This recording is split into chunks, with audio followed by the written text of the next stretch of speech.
President Uhuru Kenyatta has declared that the KDF will remain unbowed as they continue to protect our borders.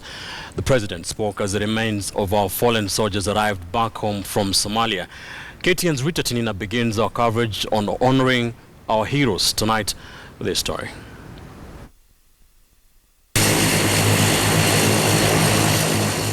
Monday, 9:55 p.m., the Kenya Air Force plane carrying the remains of 4 fallen KDF soldiers touched down at the Wilson Airport,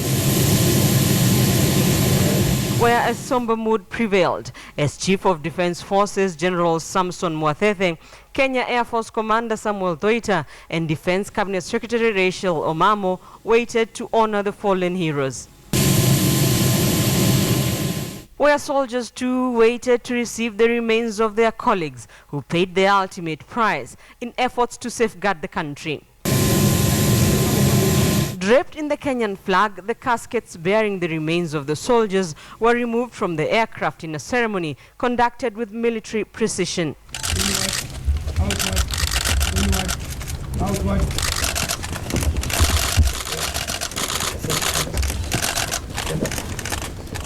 The caskets were placed on tables with the soldiers' hats on the caskets. And indeed, our motherland, the nation of Kenya. 2 chaplains and an imam conducted prayers before the bodies were taken away in ambulances. The bodies are the first to be brought home following the Friday dawn attack on a KDF camp by Al-Shabaab militants. 4 injured soldiers were airlifted back home on Sunday, while 15 survivors who were not injured during the attack arrived back home shortly after midday on Monday. We continue to urge for patience in this matter. It is a complicated matter that we want to handle meticulously.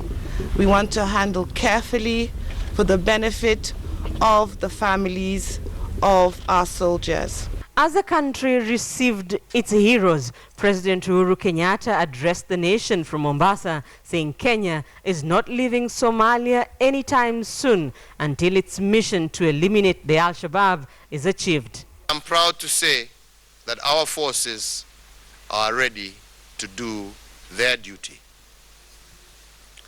Their bravery is undimmed, and for this, we, as a nation, are grateful to all of them. The president, who termed the Al-Shabaab as enemies of humanity, says Kenya remains unbowed in its war against terror. Kenya will move forward. To those misguided elements who think that their cowardly actions have shaken us, let me tell them today that their actions have only made us stronger and emboldened us in our determination to defeat them. The Commander-in-Chief of the Kenya Defense Forces says the fallen heroes will be buried in line with military traditions. To pray for our heroes and their families, and for all our forces in Somalia, as well as those within our borders who spend sleepless nights ensuring that we are all safe. Tumesema tutasimama imara pamoja. Leo hii nimeongea na Mheshimiwa Uhuru Kenyatta. Nimemwambia katika hii kashfa tuko pamoja kama Wakenya wote. Nasema pole kwa wazazi, kwa wadada, kwa ndugu ambao wameifiwa huko. The number of casualties from Friday's attack by the Al-Shabaab on the KDF camp in Somalia remains unclear as such rescue and recovery efforts continue. Rita Tinina, KTN News.